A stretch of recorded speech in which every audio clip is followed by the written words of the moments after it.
안녕하십니까. 정용수 목사입니다. 반갑습니다.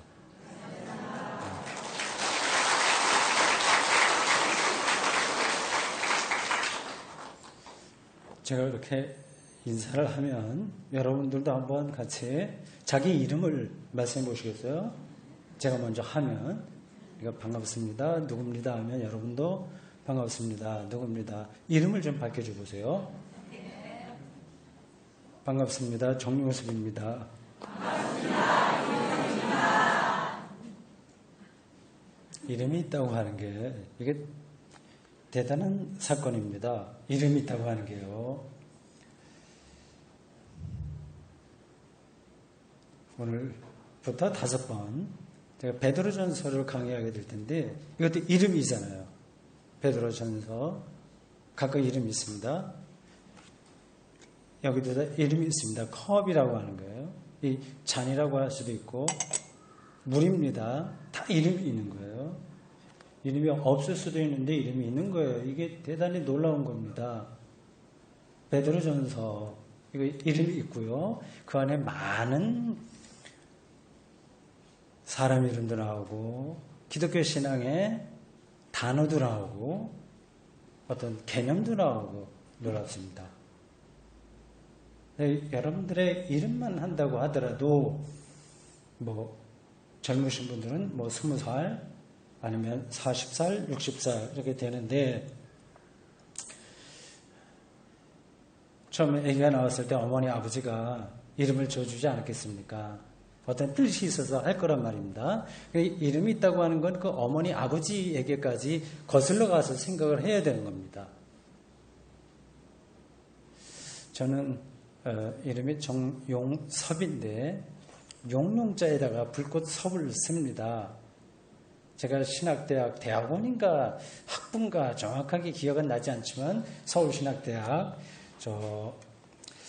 제가 신학대학 73년도 입학을 했는데 1학년 2학기까지는 충정로 서울신학대학 빨간 벽돌로 된 거기 있었고요. 거기서 조금 더 넘어가면 뭐 연세대학교, 이화여대 뭐 그런 쪽이 나올 겁니다.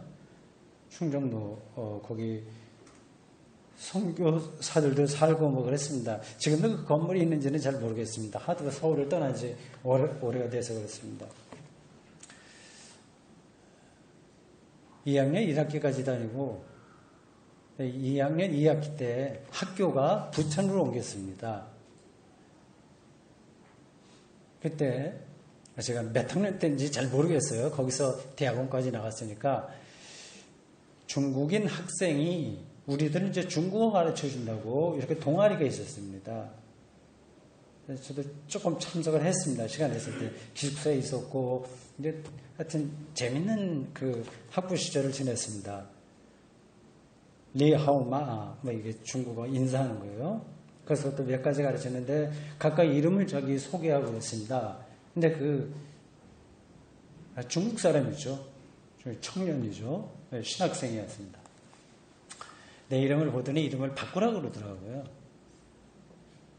그 가운데서는 용용자 이거 요한계시록에 보면 이거 마귀, 뭐 사탄, 뭐 이런 것 뜻한다. 중국 성경으로 얘기를 하더라고요. 이름을 잘 줬어야 되는데 우리 아버지의 어머니가 이름을 좀 잘 못 진 것 같습니다.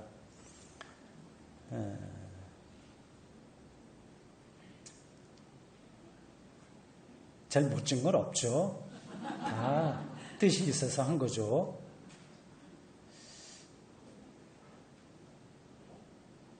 여러분들 다 각자 이름이 있고요. 여기 이제 여수에 와서 이게 처음 왔습니다. 근데 느낌이 정말 좋았습니다. 저녁 식사도 맛있게 했고요. 오늘 이렇게 찬양, 목사님이 이렇게 직접 할 줄은 제가 예상하지 못했습니다. 앞에서 같이 따라 부르다가 이거 뭐 저기 성경 공부하지 말고 계속 이걸로 나가도 될 것 같다. 제 시간 줄이고 저걸 한 1시간쯤 하고 내가 30분만 하면 되지 않을까 그런 생각도 들었습니다.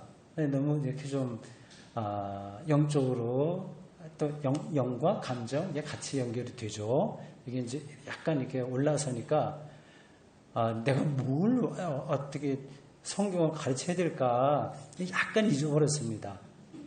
베드로전서 이 내용 준비는 사실은 많이 했습니다. 근데 다시 이제 제 자리로 돌아와야 되겠어요. 여러분들이 성경에 대해서 얼마나 아는지 제가 전이해가 하나도 없습니다.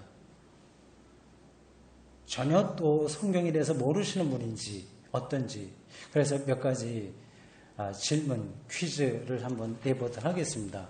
그것에 따라서 여러분들이 성경과 기독교 수준이 얼마나 되는가를 좀 제가 점검을 하고 그것에 맞춰서 이 강의를 하도록 하겠습니다.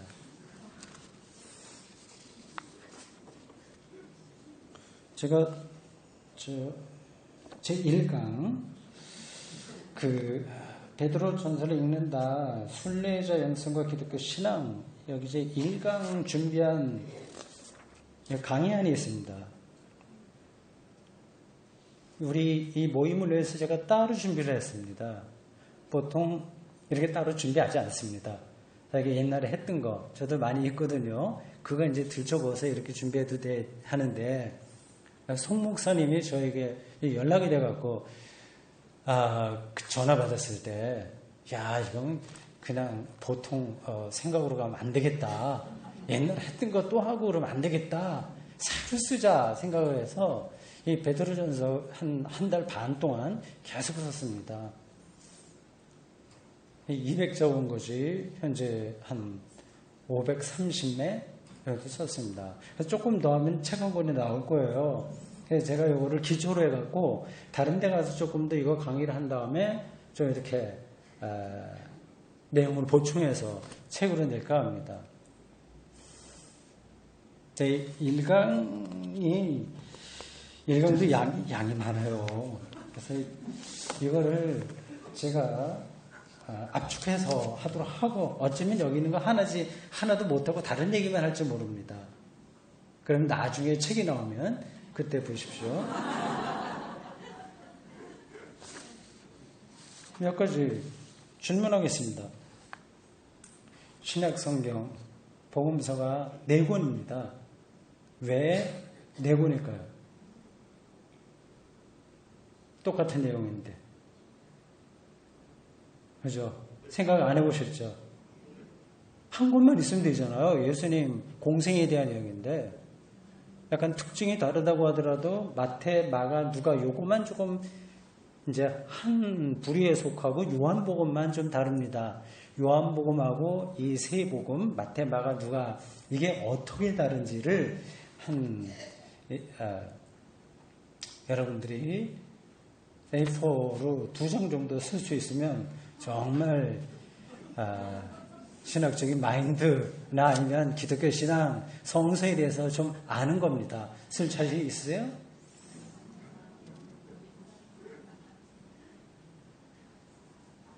정말 다릅니다. 읽어보세요. 예? 어쨌든 약간 비슷하고 다르게 했다고 하더라도 예수님의 공생에 3년 정도 좀 짧게 보면 2년 뭐 그렇게 볼 수 있는데 예수님의 공생애가 2년, 1년, 3년 이거 어떻게 계산하냐 아세요? 예수님의 공생애가 3년이라는 걸 어떻게 여러분들이 아십니까?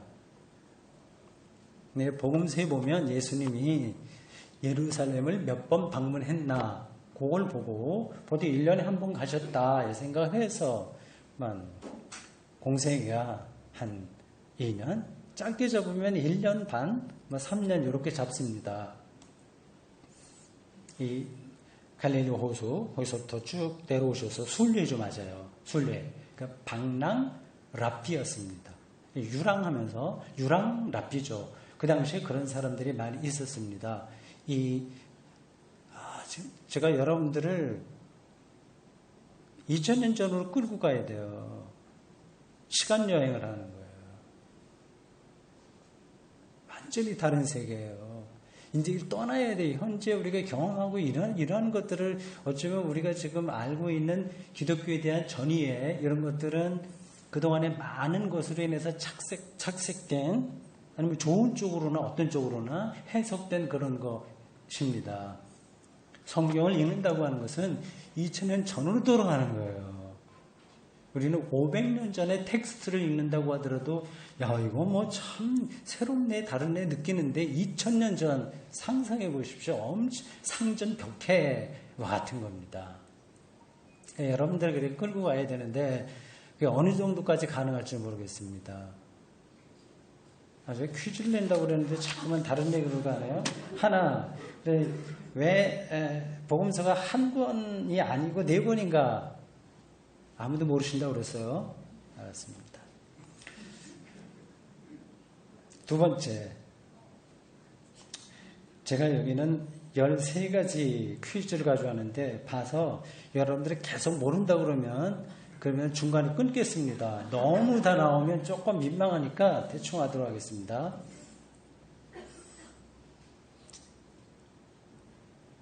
신약성경이 27권이죠. 그 안에 3, 9, 27 이렇게 외웠습니다. 주일학교 때. 이게 결정된 게 이게 경전이라고 그래요. 경전. 캐노나이제이션 해서 경전화라고 합니다. 교회 정식 경전으로 삼은 때가 언제입니까? 이거를 물으면 안 될 것 같아. 너무 어려우니까. 397년입니다. 근데 왜 이렇게 늦었을까? 초기 기독교는 예수님 이후로 마가다락방서부터 시작한다고 한다면 쭉쭉쭉 이렇게 나가서 최소한도 예루살렘이 멸망한 70년 그 어간에는 상당한 체계를 가지고 있을 때였는데 그 정도 된다면 그러면 성경이 분명히 신약 성경이 있어야 될 텐데 없었어요 그때. 물론 여러 가지 다른 문서들 초기 기독교가 제가 그냥 인문학적인 그런 관점에서 얘기하니까 그냥 신앙적인 용어를 안 써도 이해해 주십시오. 제가 잘못 얘기한 건 이제 담임 목사님이 나중에 다 정리할 겁니다. 그러니까 초기 기독교가 생산한 누가 썼다는 얘기죠. 생산한 문서들은 많았습니다. 무지하게 많았어요. 복음서도 이거 말고도 또 여러 개 있습니다. 들어보셨을 거예요. 가장 유명한 게 그 도마복음도 있고요. 뭐 베드로 복음도 있고 많이 있습니다. 그거 말고도 굉장히 많습니다. 교부들하고 뭐 등등이 이 기독교는 그러니까 이 문서 종교라고 할 수 있습니다. 언어 종교라고 할 수 있습니다. 397년 왜 이렇게 늦었나? 왜 이렇게 늦게 결정됐을까요? 그것도 모르는 걸로 하고. 세 번째, 신약 성경은 왜 헬라어로 기록됐을까요? 예수님과 예수님의 제자들은 아람어를 썼습니다. 그 당시에는 히브리어도 사어예요. 사어. 죽은 언어입니다. 그건 제사장하고 제사장 그리고 서기관 아주 엘리트 종교 엘리트들이나 어떤 뭐 글을 편지 성경을 왜 필사하거나 할 때 쓰는 거지 히브리어도 그 당시에는 없었습니다. 그러니까 우리나라가 일제시대 때 우리말 못 쓰게 했지 않습니까? 그게 몇 세대 지나가면 그 후손들은 그 우리말을 잊어버립니다. 그러니까 미국으로 건너간 교포들 2세, 3세 되면은 우리말 못 쓰는 교포들 많이 있지 않습니까? 비슷한 거예요. 그 당시는 그 인근이 다 아람어를 썼습니다. 예수님 당연히 썼어요. 그럼 복음서를 쓰는 제자들이 아람어로 기록을 해야지 왜 헬라어로 썼을까요? 생각해 보세요. 누가 대답하십니까? 이것도 모르는 걸로 넘어가죠. 맞습니다.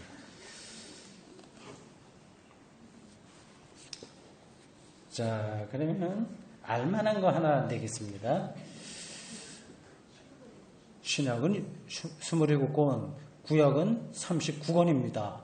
이 39권을 결정한 데가 어딜까요?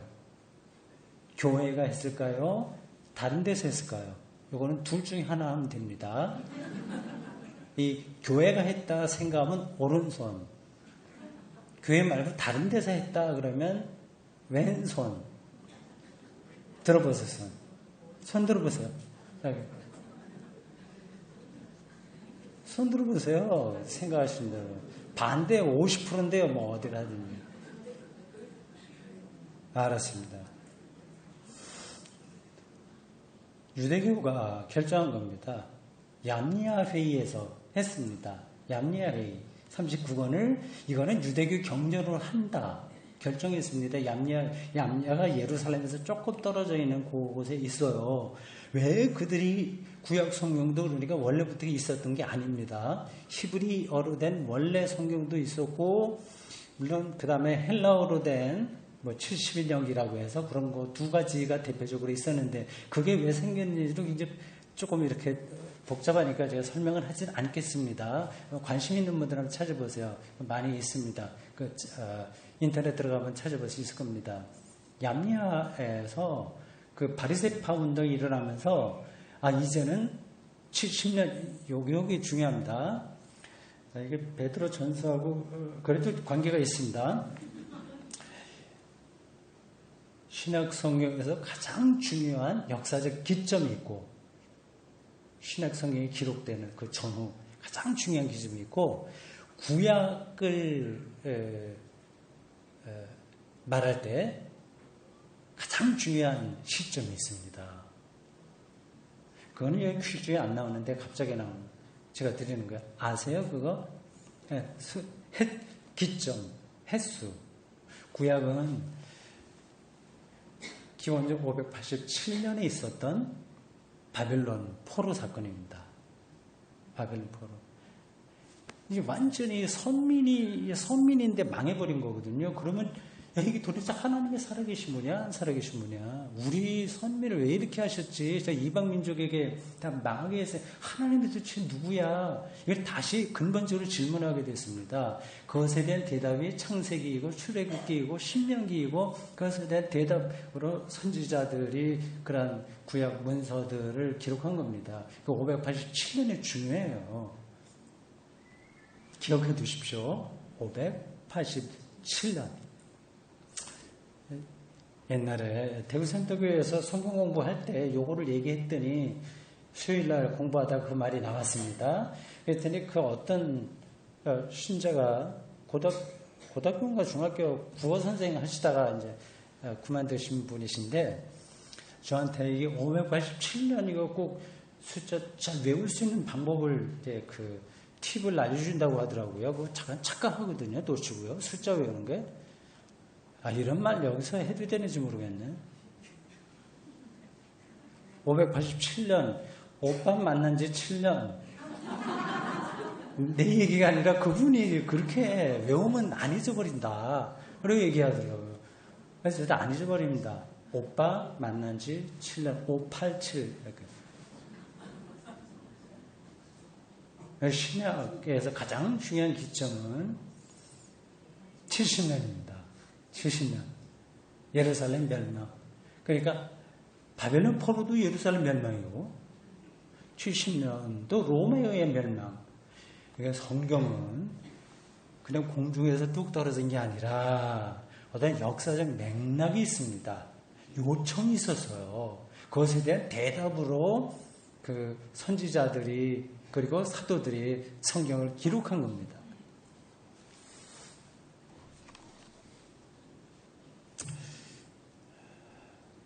제가 송 목사님한테 이거 시간 얼마나 해야 됩니까? 처음에 물어봤습니다. 저녁 시간에는 뭐 90분 해도 된다 얘기했고요. 새벽에는 뭐 60분만 해라 얘기했습니다. 90분 이렇게 할까 지금 올라와서 생각을 했더니 여러분들 피곤하실 것 같기도 하고 시간을 줄여야 되나 어떠나 그런 생각이 듭니다. 그래서 저는 그렇게 할 테니까 조금 피곤하면 잠깐 바깥에 나가서 바람 쐬고 들어오셔도 되고요. 여러분들이 괜히 멀리서 강사로 왔는데 체면이 있지 좀 이렇게 좀 딱 정신 차리고 들어주자 않으셔도 됩니다.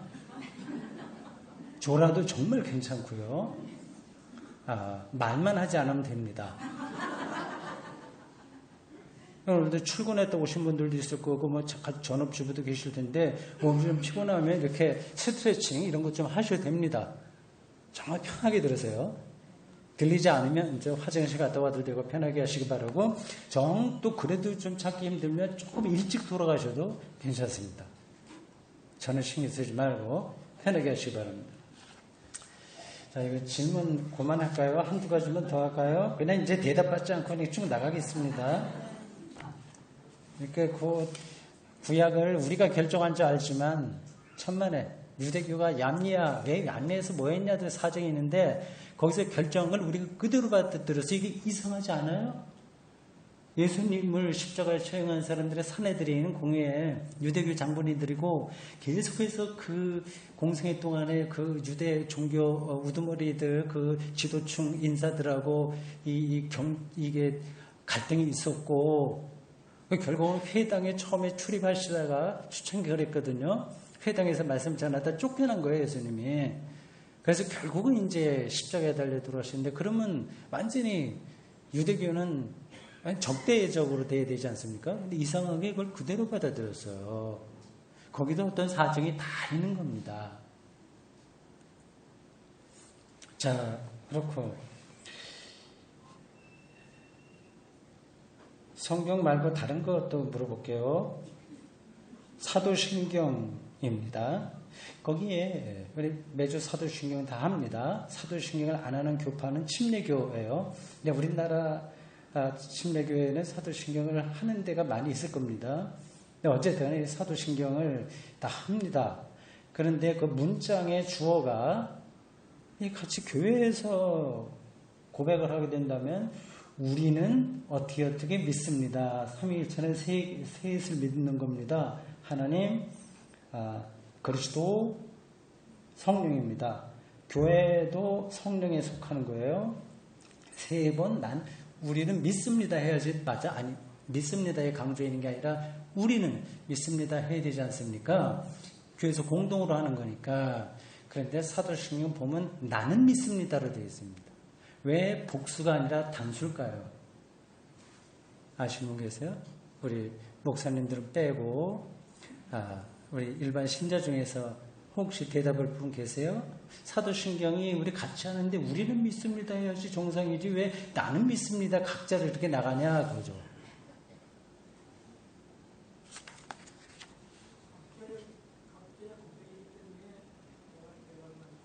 네, 예. 한 80% 맞는 겁니다. 내용적으로는 맞는데 그건 맞습니다. 하여튼 맞다고 봐야 됩니다. 이게 로마 교회의 세례 문답이기 때문에 그렇습니다. 세례 문답할 때 목사가 뭐뭐뭐를 믿느뇨 하면 나는 뭐뭐뭐 믿습니다 이렇게 하지 않습니까? 그래서 그런 거죠. 정말 말씀 잘하셨어요. 개인의 신앙 고백이 로마 교회에서 행해지던 그 예식문에서 온 거다 그렇습니다. 자,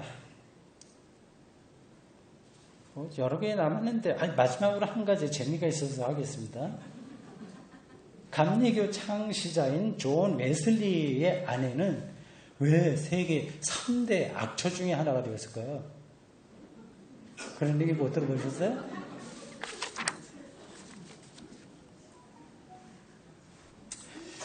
자, 이거 됐습니다.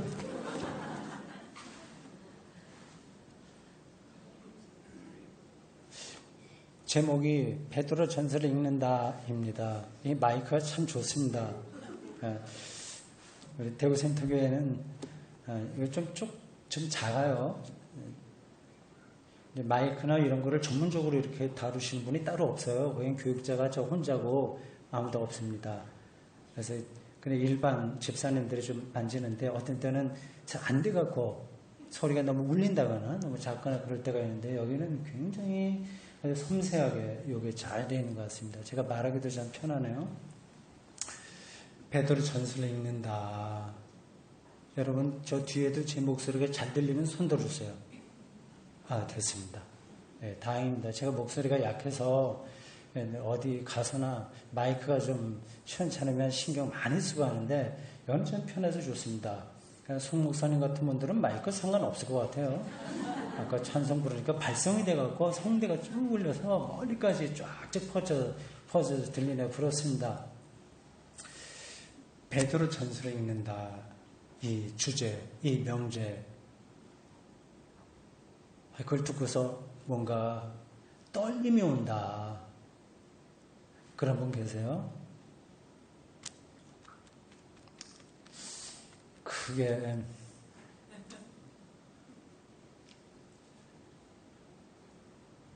그것만이 아니라 여러분, 세계 모든 것들은 그렇게 떨림의 눈으로 볼 수 있어야 영성가가 되는 겁니다. 이게 왜 그런지를 내가 오늘 한 5번에 걸쳐서 생각날 때마다 좀 얘기를 하겠습니다.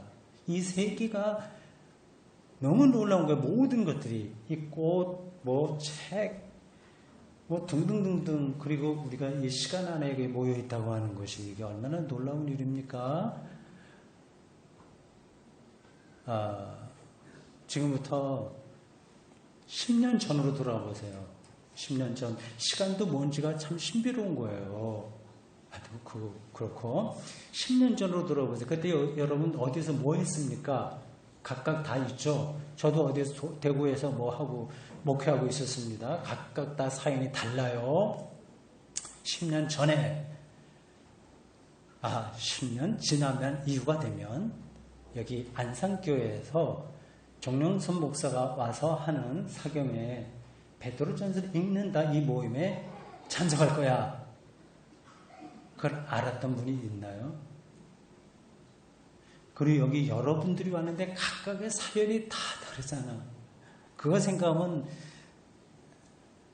어찌한 겁니다. 각각 다 다르잖아요, 사연이. 근데 그런 분들이 오늘 여기 모인 거예요.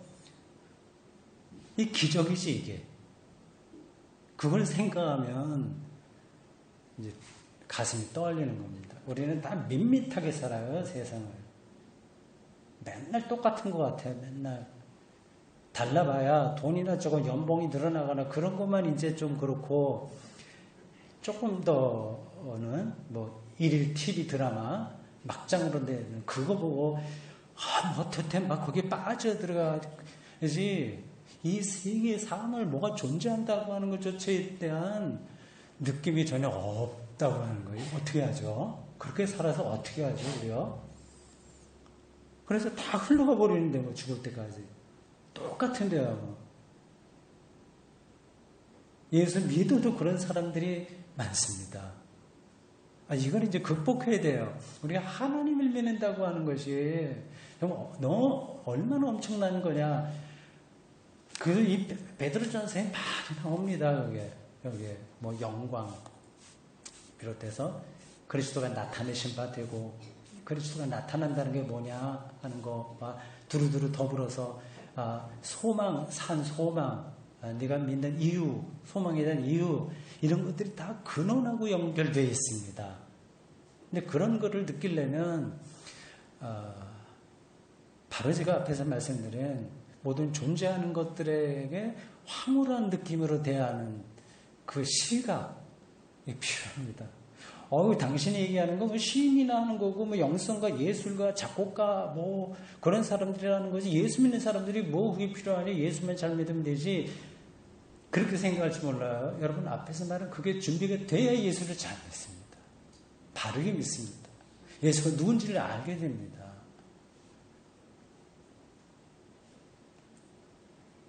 베드로전서를 읽는다. 보세요. 이거 하나만 갖고 오늘 제가 이 시간 다 채워도 될 것 같습니다. 베드로전서를 읽는다. 읽는다고 하는 거를 읽는다. 읽으려면 뭐가 있어야 됩니까? 책이 있어야 되잖아요. 읽으려면 책이 있으려면 뭐가 있어야 돼요? 사건이 있어야 됩니다. 이거는 어떤 사건에 대한 진술이니까. 그러니까 내가 읽는다고 하는 게 단순한 게 아닙니다. 글자를 읽는다고 하는 것은 이건 세계가 달라지는 거예요. 뭐가 드러나는 거예요. 감사히 이렇게 제가 설명해도 되나요? 너무 뜬구름 잡는 얘기처럼 들리시나요? 혹시? 그런 대로 좀 전달이 되나요? 그렇죠. 여러분들 표정 보니까 은혜를 받는 것 같습니다. 제가 믿고 그냥 제가 말한 것 중에서 좀 이게 근거가 없는 것들은 나중에 성부사님이 잘 해주시다 기대하고 저는 그냥 제가 아는 정도 안에서만 얘기하고 가겠습니다. 할머니들이 이제 글을 몰랐다가 나중에 알게 되잖아요. 그럼 너무 재밌는 거예요. 만화책을 읽어도 좋고 이게 너무 이게 글자가 막 살아있는 것 같은 느낌을 경험합니다. 살아있는 거예요. 이 문자가 죽은 게 아니라.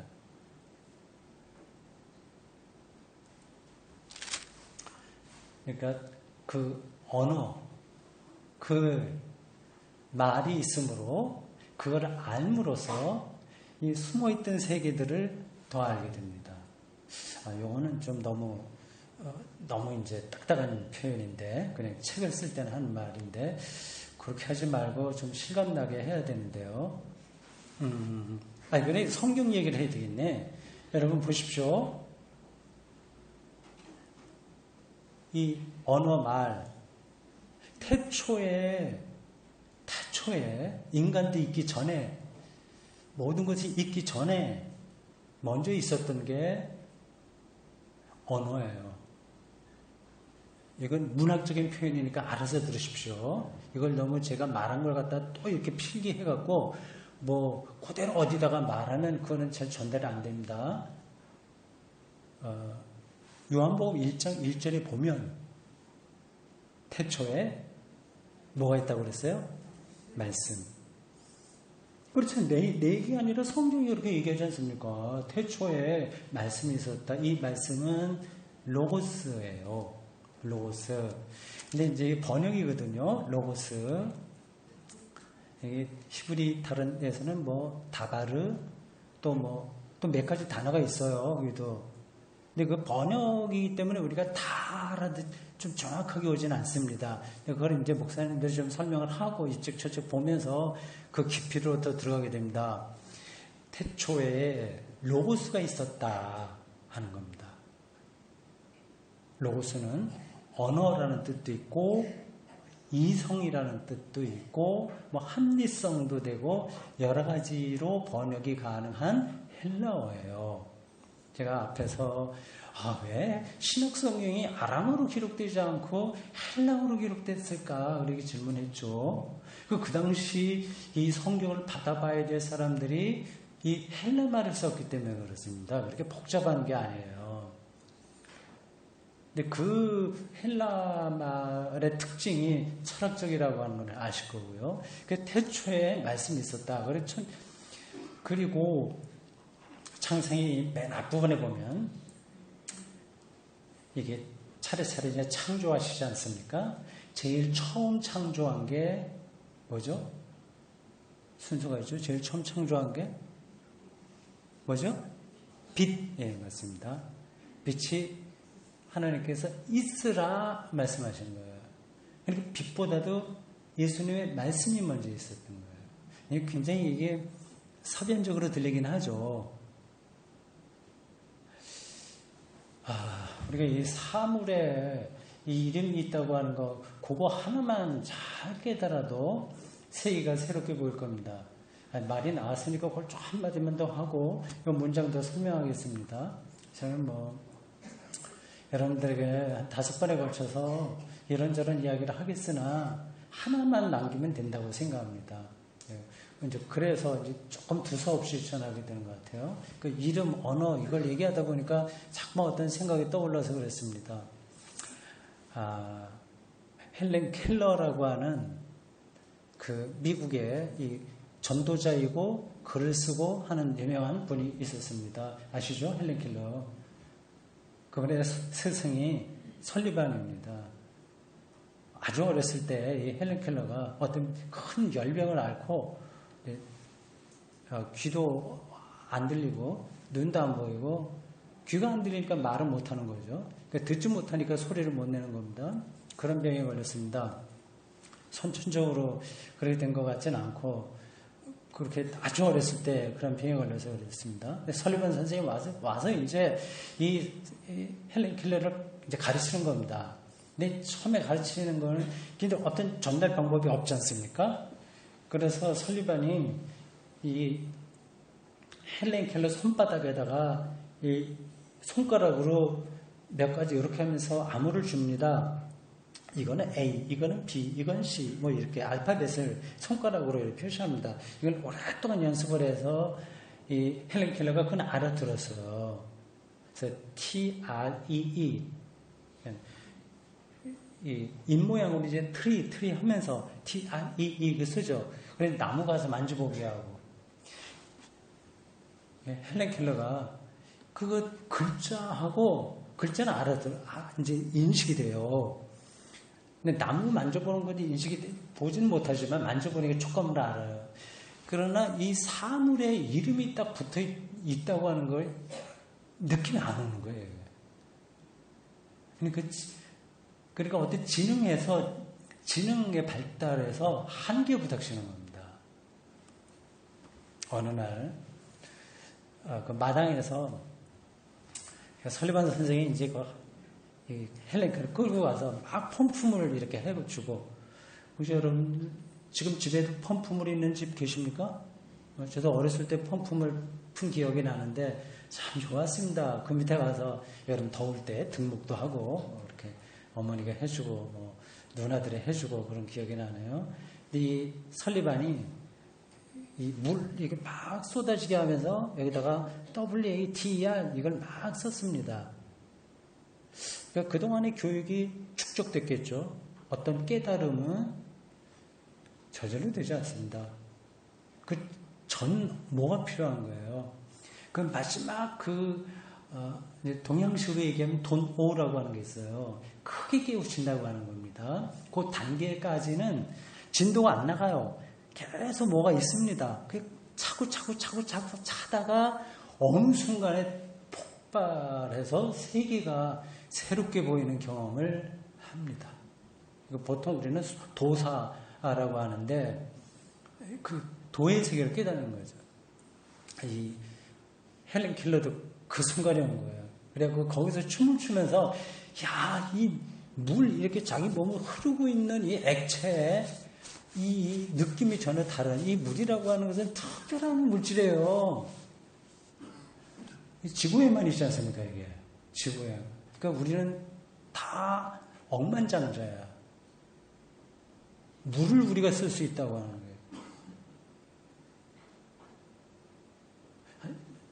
요거는 잘 실감이 안 되는 것 같네요. 되죠, 근데. 우리는 다 부자다. 아주 실질적으로 씁니다. 엄청난 그러한 생명의 리얼리티 그런 걸 다 갖고 있고 다른 것들은 소소한 것들의 차이가 있을 뿐이에요. 좀 잘나고 좀 못나고 약간 돈이 넉넉하고 아니고 뭐 성격이 좀 이상하고 좋고 뭐 교양이 있고 요 정도 차이인데 나머지는 너무 고급한 겁니다. 우리가 지금 누리고 있는 게 수필에 아주 간단한 수필에 글을 썼습니다. 설거지의 영성. 툭 하면 영성을 붙이긴 하는데 설거지 영성. 저는 설거지 자주 합니다. 거의 집사람하고 거의 반반 정도 나눠서 합니다. 이 그릇을 닦을 때, 씻을 때죠. 이 물이 흐르는 느낌 그리고 그릇을 만질 때 처음에 기름기가 있었는데 뽀드득뽀드득하게 이 그릇이 만져질 때 질감, 이거 황홀한 거죠. 이 사물에서 황홀한 걸 느끼지 못하면 천국 갈 수 없습니다.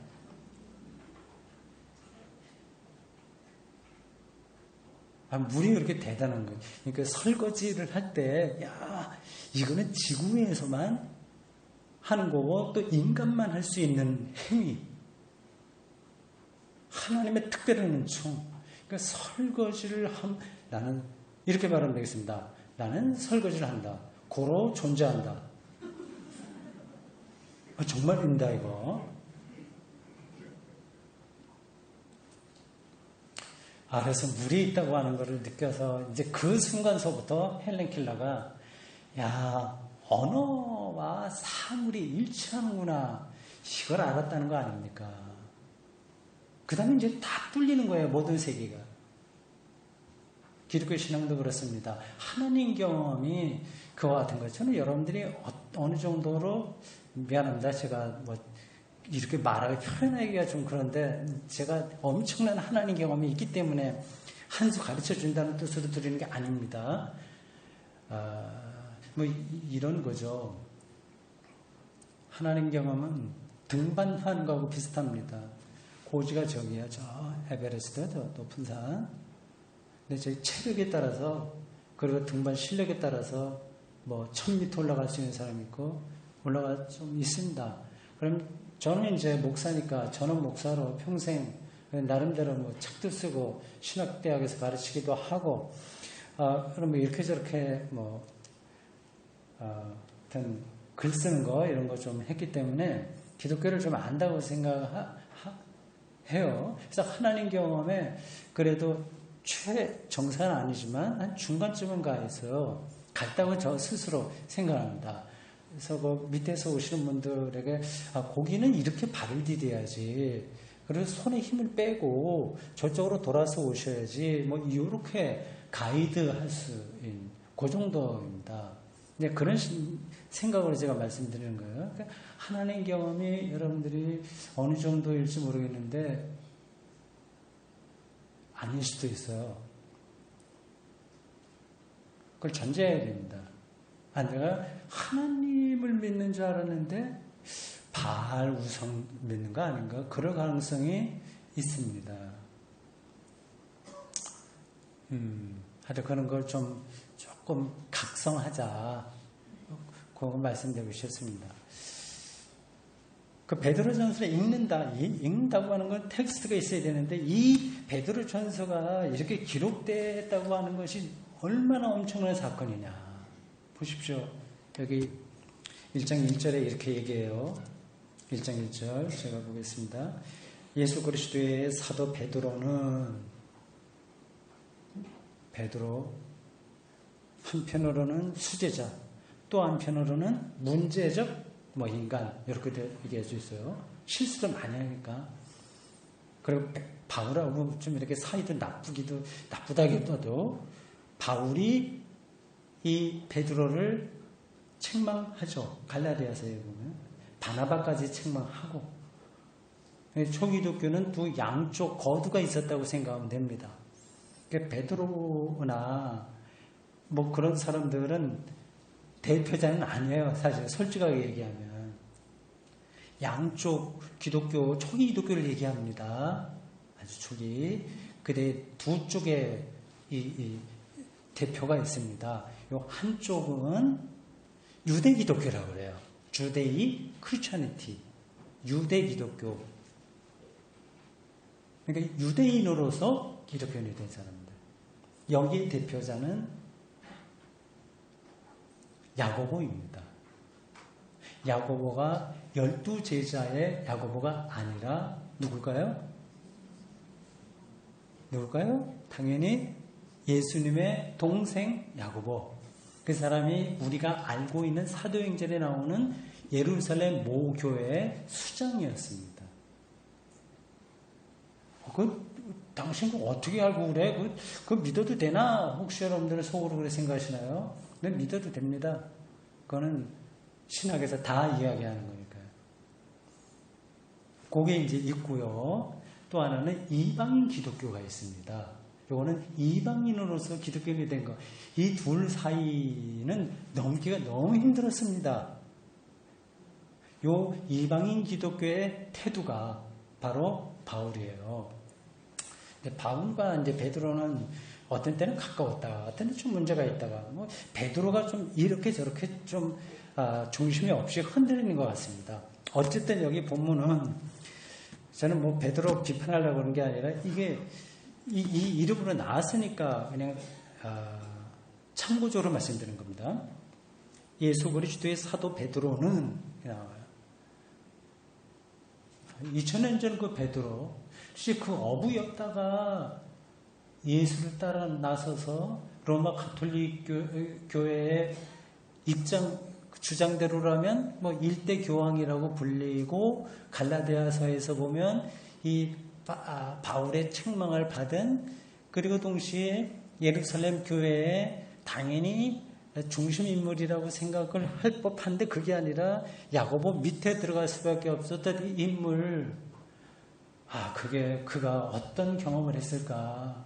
예수를 만나서 이게 정말 궁금합니다. 아직까지도 저도 궁금해요. 그리고 그런 말씀들이 야, 이거 어디서 나왔나 그런 거를 계속 생각하고 있습니다. 자, 이 사도 베드로가 그다음에 이렇게 얘기합니다. 본도, 갈라디아, 갑바두기아, 아시아와 비두니아에 흩어진 나그네 1절에 보입니다. 이걸 보면 여러분